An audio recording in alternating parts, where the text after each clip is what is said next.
Okay, we're gonna stand for the pledge.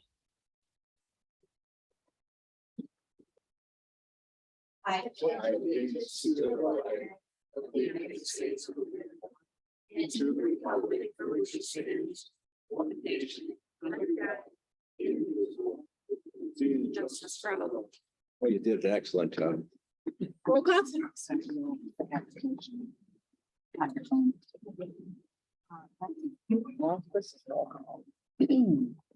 Craig Scott, Here. Mark Serbrook, Present. Ron Vaughn, Here. Brad Newbecker, Present. Jenny David. Here. Any additions or corrections to the agenda? We are gonna move item G and H up to the top of the new business. We'll make those A and B. Could we also add, the GPS to old business, Would that go under unfinished business? unfinished business, I'm sorry. And we'll the time clock as well, we'll put under there. That way we get an update on them together. Any other changes or corrections? Commissioners? Good. Okay, I'll make a motion to approve the agenda with correction. we have a motion from Commissioner Scott with support from Commissioner Serbrook to approve the agenda with the stated corrections. All in favor, say yes. Yes. Opposed? Motion carries. Item 3A, review of minutes. We have the October 13th, 2022 annual meeting minutes. I have read the minutes of October 15th, make a motion to accept them as presented. Board. We have a motion from Commissioner Scott with support from Commissioner Vaughn to approve the October 13th, 2022 annual meeting minutes. Is there any discussion on those? All in favor? Aye. Opposed? Motion carries. Item 3B, October 13th, 2022 closed session meeting minutes. I've also read those minutes and make a motion to approve them as presented. I'll support. We have a motion, Commissioner Vaughn, with support from Commissioner Newbecker to approve the October 13th, 2022 closed session meeting minutes. Is there any discussion? All in favor, say aye. Aye. Opposed? Motion carries. Item C, October 2022 Committee of the Whole meeting minutes. I had the opportunity to read those over. I have one correction that I would like to make. Go ahead, Commissioner Serbrook. Addition, action under appointments, Ray Blamer, presented to the board, the new van they received. $500 more, I think it should say received the quote for, because we are not in physical possession of the vehicle yet. We received the quote and it's $500 more. Just to clarify that we're not in possession of the vehicle quote. Get that. Any other? I'll support the change. Otherwise, I would We have a motion from Commissioner Scott with support from Commissioner Serbrook to approve the October 2022 Committee of the Whole meeting minutes with the stated changes. Any further discussion? All in favor, say aye. Aye. Opposed? Motion carries. Item 4, public comment on agenda items only. You guys know the rules. Any public comment? Any public comment on the phone? Item 5, correspondence. None. Item 6, action on consent calendar. We're gonna go ahead and we're gonna do 6A and 6B. 6A is a resolution to honor Cindy S. Scott on the event of her retirement. Hang on, let me find it. And then Karen's gonna read it for us. This resolution is sponsored by County Treasurer Karen Pawlowski. Approval of the resolution formally recognizes the significant professional achievements of Cindy S. Scott and expresses the board's sincere gratitude for the invaluable contributions she made to Ogemaw County in her 37-year career. Come on up, Karen. The resolution now and vote on it. Okay, pardon me. Hold on. What? Want to take a motion to approve the resolution now and vote on it before she does the presentation. Hold tight for just a minute. Can I have a motion? I would make a motion the resolution be accepted. Support. We have a motion from Commissioner Serbrook with support from Commissioner Newbecker to approve the resolution to honor Cindy S. Scott on the event of her retirement. Is there any discussion on that? Roll call vote. Ron Vaughn, Yes. Brad Newbecker, Yes. Jenny David, Yes, Craig Scott, Yes. Mark Serbrook. Yes. resolution approved. Okay, go ahead. Resolution honoring Cindy S. Scott on the event of her retirement. Whereas Cindy Scott began her career with Ogemaw County on January 1st, 1985, as a deputy treasurer in the county treasurer's office. And whereas Cindy was promoted to chief deputy county treasurer in 1999, serving under county treasurers Beth Bennett, Margaret Robinson, Dwight McIntyre, and Karen Pawlowski. And whereas during her years of service, Cindy routinely went above and beyond the call of duty to assist those in need and proved to be a valuable source of history and knowledge of Ogemaw County. And whereas for several years, Cindy has held the title of longest serving active employee in Ogemaw County government. And whereas after more than 37 years of dedicated service to Ogemaw County, Cindy will retire from her position on October 25th, 2022. Therefore, be it resolved that the Ogemaw County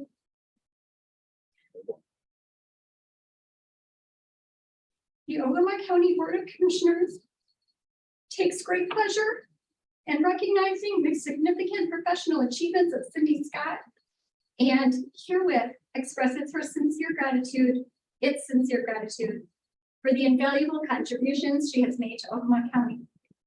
Be it further resolved that this copy of this resolution be presented to Cindy Scott as a token of our respect. Be it further resolved that this resolution shall be included with the permanent minutes of the board. Cindy could not be here this evening, but her daughter is here to accept this resolution on her behalf. Please deliver this to your mother. Thank you very much.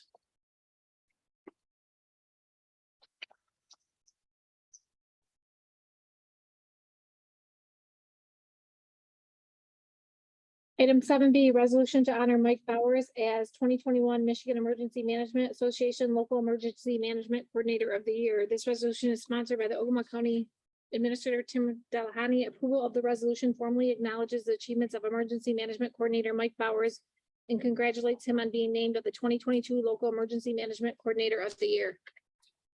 Make a motion to approve this resolution. Support. We have a motion from Commissioner Scott with support from Commissioner Vaughn to approve the resolution to honor Mike Bowers as 2022 Michigan Emergency Management Association Local Emergency Management Coordinator of the Year. Is there any further discussion on that? Roll call vote. Brad Newbecker, Yes. Jenny David, Yes. Craig Scott, Yes. Mark Serbrook. Yes. Ron Vaughn. Yes. And our clerk Breckenridge is going to read this resolution. Resolution to honor Mike Bowers as 2022 Michigan Emergency Management Association Local Emergency Management Coordinator of the Year. Whereas the Michigan Emergency Management Association was established in part to increase public awareness and understanding of emergency management in the state of Michigan. And whereas MEMA annually recognizes local emergency management coordinators who demonstrate a level of excellence or achievement that and above and beyond what is considered the normal of duties of the candidate. And whereas MEMA awards are based on outstanding accomplishments, innovative concepts, creative approaches, professionalism, and or community impact. And whereas over the past year, Ogemaw County Emergency Management Coordinator Mike Bowers has overseen several grant programs, secured an operational tornado siren for Goodar Township, offered professional support to community emergency response teams in Citizens Corps Program Region 3, actively participated in the Ogemaw County Building Security Committee, pursued placement of automated external defibrillators at the Cumming Township Hall and in Rose City Area Fire Department emergency response vehicles, procured hazardous materials tracking and reporting software, and participated in many other emergency preparedness activities. And whereas MEMA recognized and acknowledged Mike's tireless work on behalf of Ogemaw County by naming him the 2022 Local Emergency Management Coordinator of the Year.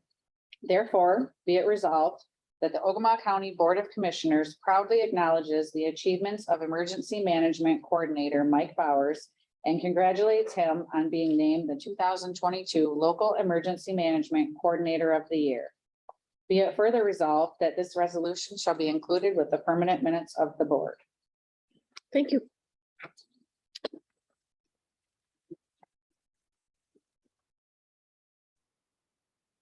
You'll make sure Mr. Bowers gets that. Okay, guys, what do you think about items C through F, or excuse me, C through H? I don't have any problem if you want to take them stuff one by one. I think we can combine some of those. Okay. I think we can buy them all. Frankly. I'm good with all of them. Commissioner Becker, I'm good. with what? All of them. Are you okay with that, or did you want to look at one specifically, Commissioner Scott? I'm fine. Fine. Item C, we have resolution to authorize purchase of transit van. Item D, resolution to reclassify position and to revise the fiscal year 2020 through 2023 position allocation list. Item E, resolution to approve animal shelter service agreement. Item F, resolution to accept U.S. Department of Treasury Local Assistance and Tribal Consistency Fund Grant. Item G, resolution to establish MERS 457 plan employee contribution limit. H, resolution to approve sale of property. Make a motion, all the aforementioned resolutions be adopted as presented. We have a motion from Commissioner Serbuk, Support. support from Commissioner Newbecker. Is there any discussion? Roll call vote? Jenny David, Yes. Craig Scott, Yes. Mark Serbrook, Yes. Ron Vaughn, Yes. Brad Newbecker. Item I, claims. Looks like we have claims for the amount of $241,155.63. Who reviewed claims? Brad and I. You guys got the floor. Child care family court was up. We had some payments to the state. I believe circuit court was the same way, wasn't it? Circuit Yeah. court, some state fees, Roscommon County, yeah. Roscommon County cost us there. So up there, yeah, those were the highlighters really. Everybody else is pretty much, what's that? Osceola County's prescriptions for their inmates, I see was like $9,000. Yeah, yeah. Ouch. That's reimbursed. So. Yeah, I'll make a motion that we pay the bill. I'll support. We have a motion from Commissioner Scott, support from Commissioner Newbecker. Commissioner Newbecker, did you have anything else to add to that? No, all set. Everything looked good. Roll call vote? Craig Scott, Yes. Mark Serbrook, Yes. Ron Vaughn, Yes. Brad Newbecker, Yes. David. Yes. 8A, unfinished business, GPS. So I spoke with Tom this week. I also spoke with 911. There seems to be a disconnect between the two, as far as where we're at and how we need to get to where we need to go.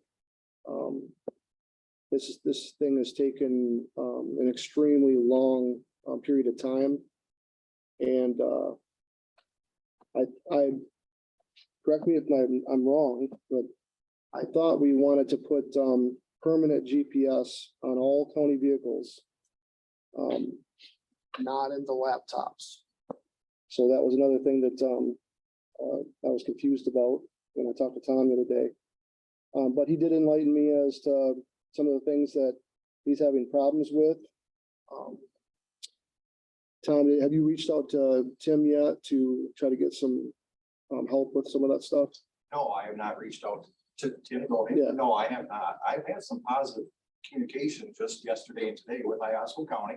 Okay. We have the software installed on the two laptops and it is communicating. I recently learned that I have to send that in a specific format to Iosco County. And that's my next step. That source did open up on their firewall, the port that needs to be open to receive the information from us. So my next step is to get that information to them. And I reached out to vendors for hardware for the cars. And basically my plan is right now, I want to put something together in some hardware packages, just like I did with the X-ray machine, and present it to you for cost. Because I do not have the information for what I need for hardware or software. We're using a cloud-based trial right now, and Iosco County bought a physical server for this. If we have to buy a physical server for this, it's a lot of money. And that's why I'm trying to cloud first, to see if I can get the information to them in the format that they need to display where the patrol cars are on the map. And at the same time, I'm trying to get the rest of our county vehicles under that umbrella without transmitting that information to IOSCO because they don't want to see our building and zoning. So I am making some headway on it. What do you mean by laptops, I guess? What, So some of the patrol cars have laptops in them. We can install a software-based solution on there that transmits the data. That is what Iosco County Sheriff is using. And I believe Oscoda Township PD. I just recently learned today that East Tawas doesn't have any GPS in their cars or any laptops in their cars. Tawas City does. I spoke to the prosecutor in Iosco County that ironically in this building and learned some of that information. But I'm reaching out to get hardware devices for the vehicles, a hard device as well to track the rest of those vehicles, or we put those in the patrol cars as well and not use the laptops. I'm still in the research development of it, or research stage of this, and I want to be able to dot my i's, cross my t's, and bring you a sheet with options on it that you can choose from with costs. so what time frame is there a time frame on this? Or what's your goal? What's your goal? I'd like to have it done in the next month, but I can't make any guarantees because I'm not the only one involved with this. Like I explained to Brad the other day, when a 911 call comes into this county, it's routed to IOSCO. That information comes back and that's what's displayed on 911 screen across the street. It's the same thing with the GPSs.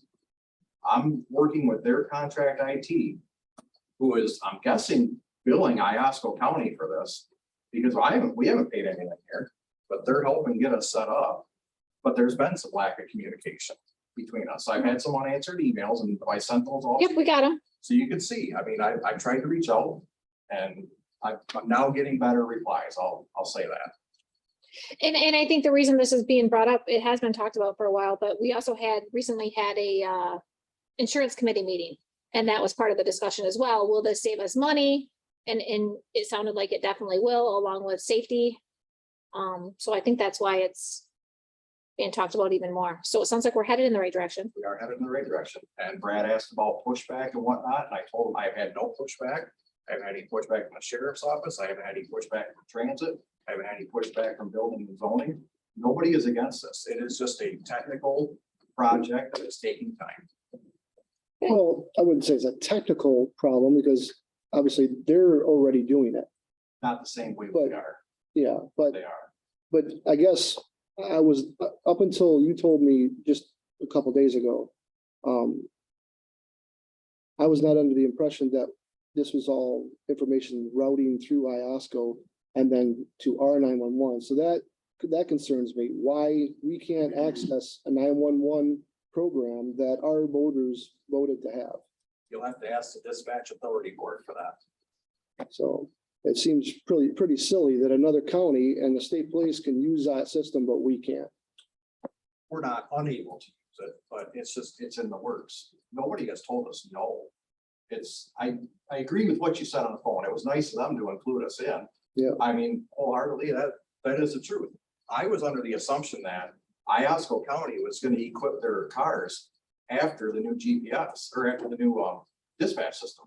Come to find out, when their go live date took place, their cars were equipped.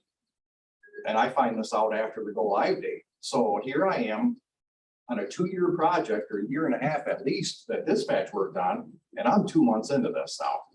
They started this the week of August 22nd, and it's now October 27th. So I'm just over 2 months, and I said, let's give it 30 days. I reached out to Mike Eller for the first time on September 8th. Anything, commissioners? There will be something attached to the vehicle. Correct. Because like building and zoning, they don't have laptops, do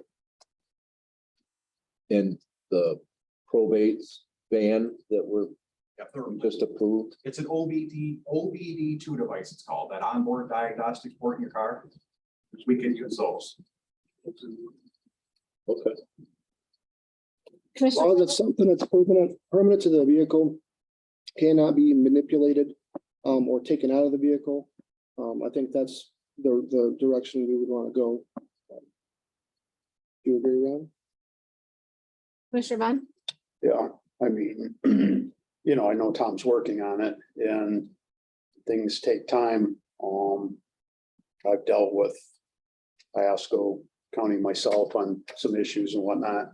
And especially if he's a part-time employee over there working on, Their IT is contracted. yeah, that's what I mean. And so getting hold of him could be very tough, so.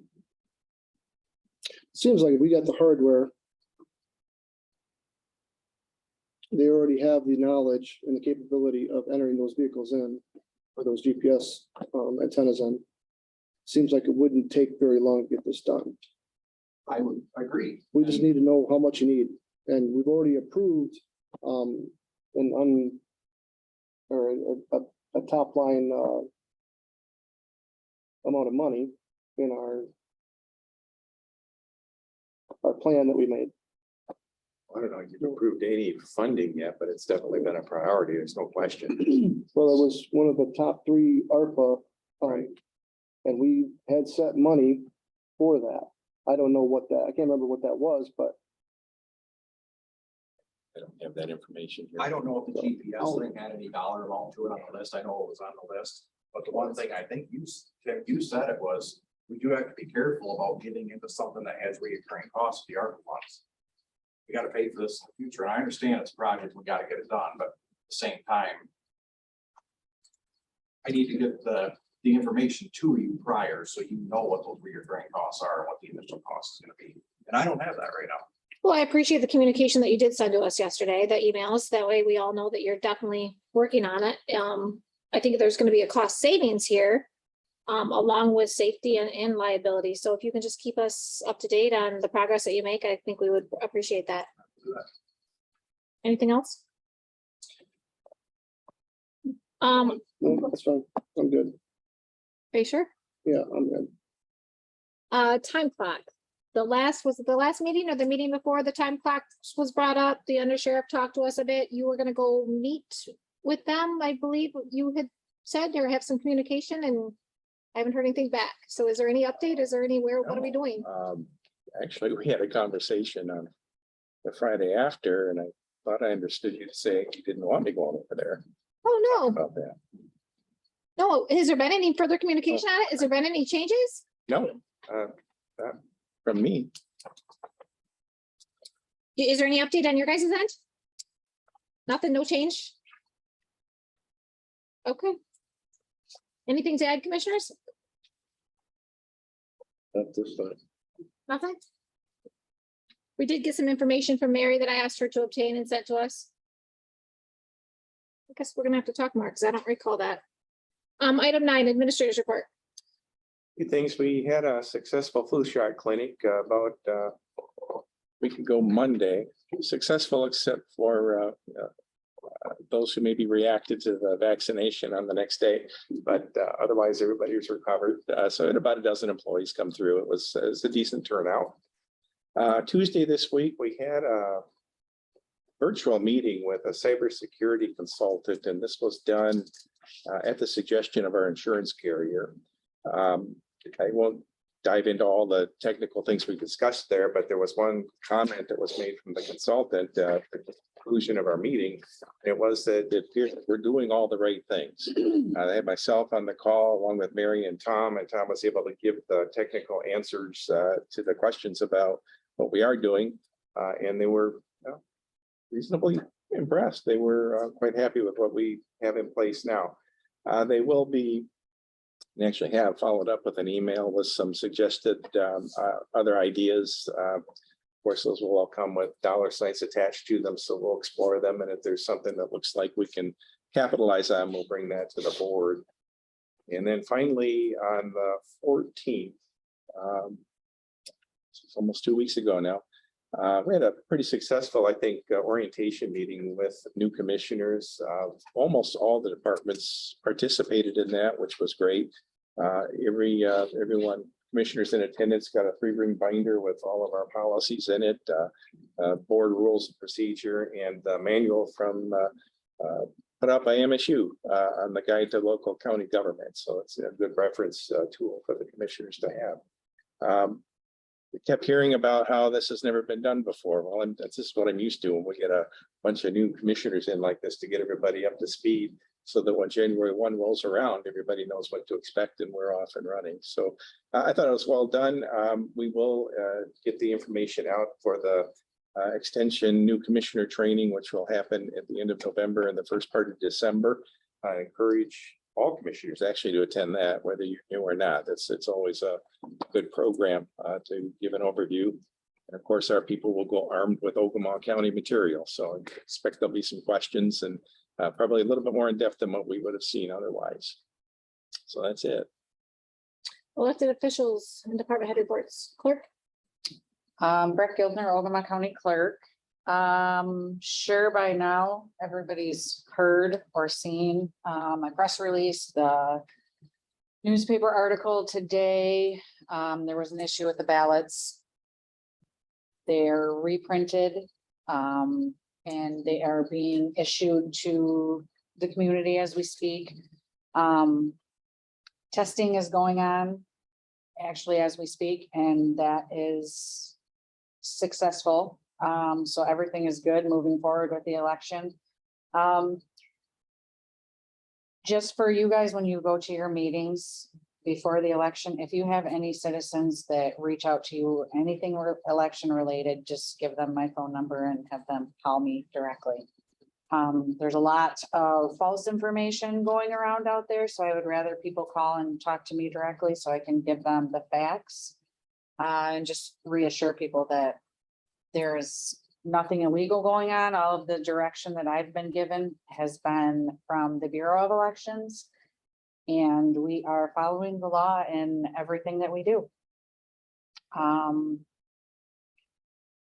With that said, November 8th is the election, and I can't wait.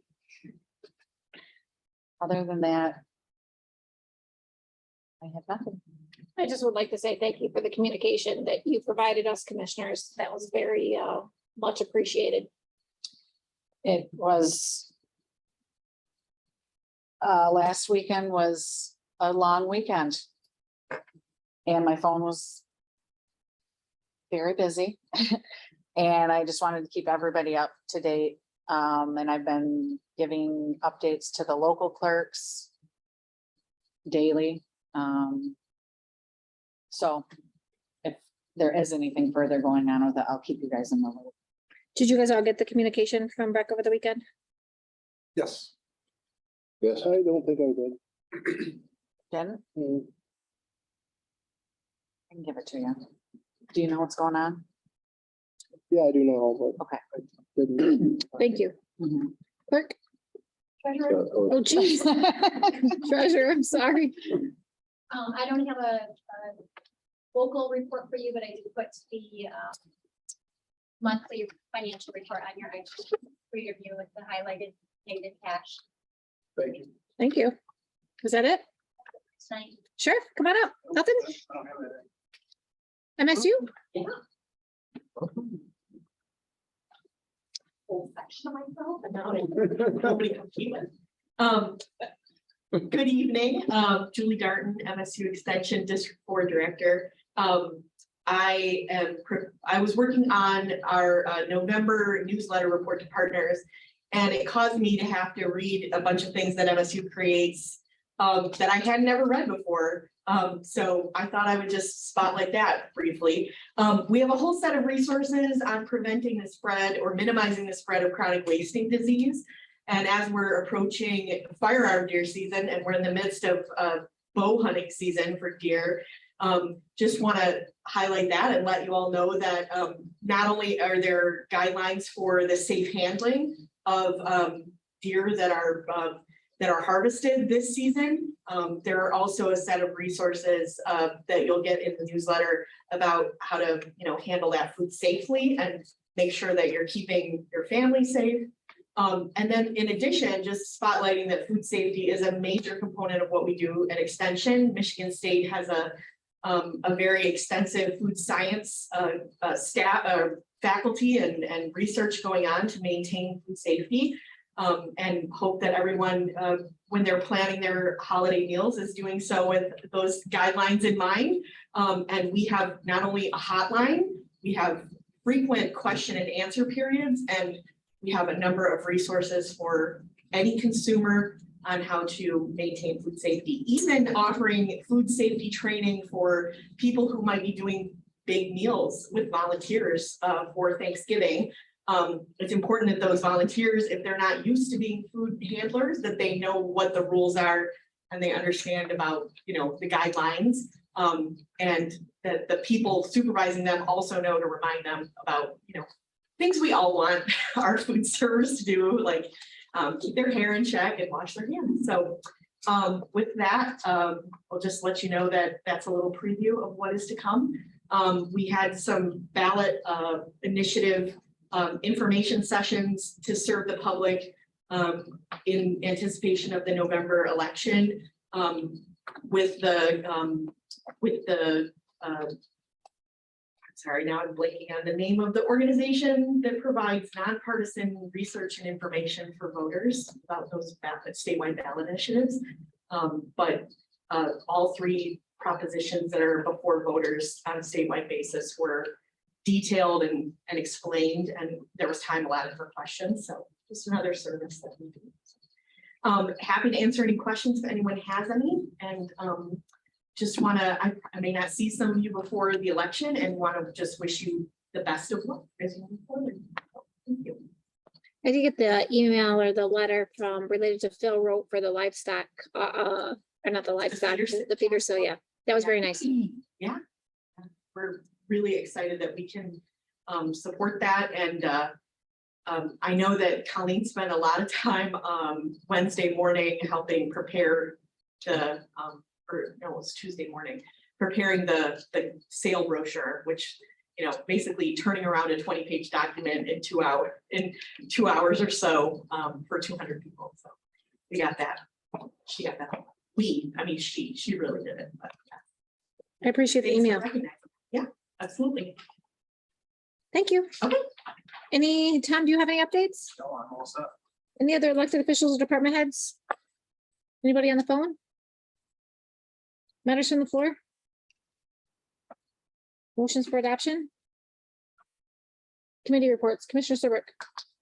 I attended the City of West Branch EMS contract negotiations. We are real close to getting our contract settled with EMS. The only outstanding issue right now is their healthcare.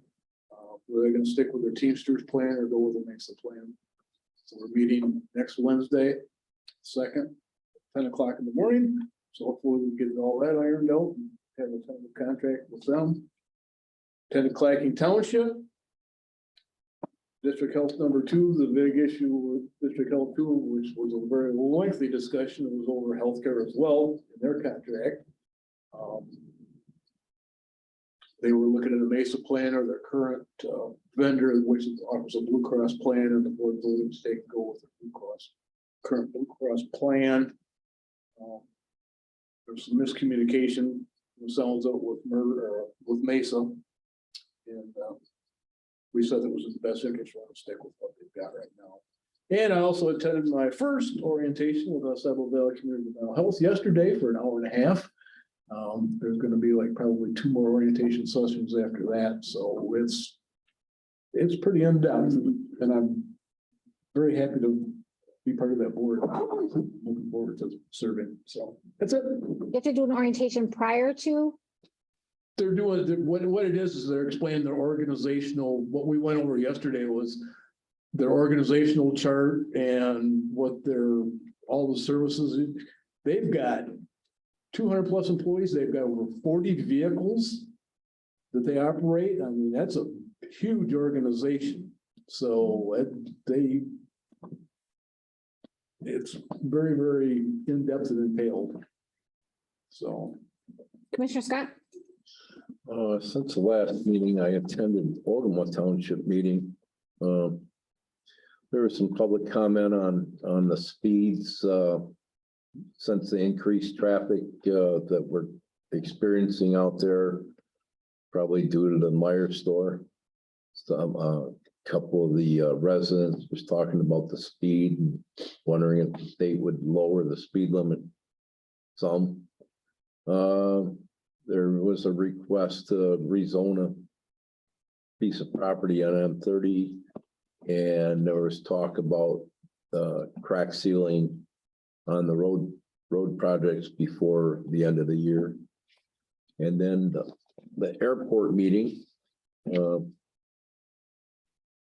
We had Enbridge that owns the pipeline that goes up underneath the airport and has the pumping station right north on the north side of Airport Road. They came and gave us a presentation on a solar farm. They'd like to lease some of the property inside the airport and put a solar farm in and generate electricity for their use only. They're not intending to sell it back to anybody. They just want to get energy independent on their own equipment. So, well, the airport board will have to talk with the airport, with the engineers and see what's permitted and see what areas would be open for them. Talking something like a 30-year agreement. So it's in its starting stages right now. So that's where we're at there. And the farming is curtailed for the rest of this year.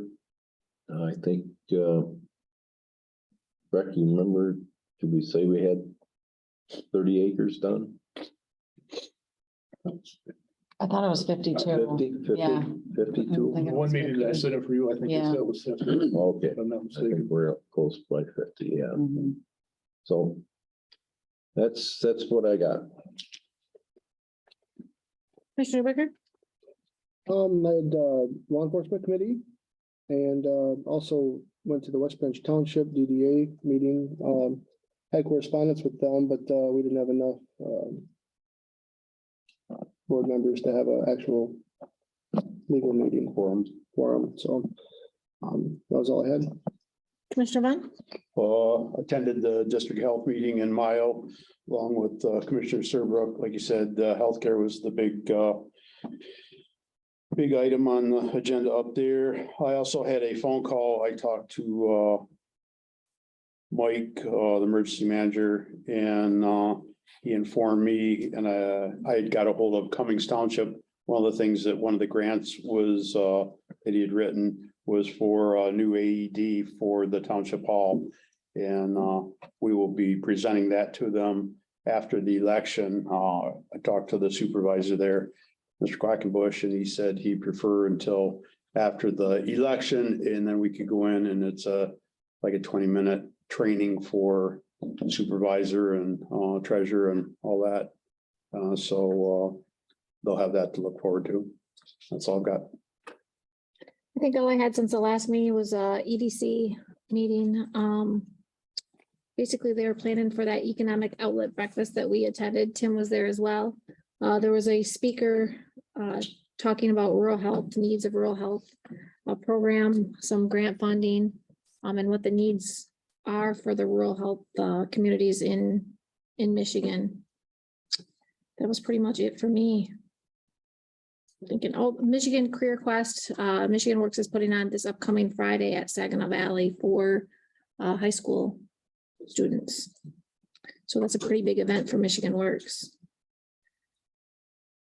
I think that's it for me since our last meeting. Item 14, general public comment. Is there any general public comment in the room? Any public comment on the phone? Wow. Item 15. Motion to adjourn. Cruising right along. We have a motion with support to adjourn at 6:09. Who supported that? I didn't. Commissioner Becker, all in favor, say aye. Opposed, motion carries. So what do I have to do with this? That is the application. You will print it, print that and 10,000. to, Well, we already. Back in here.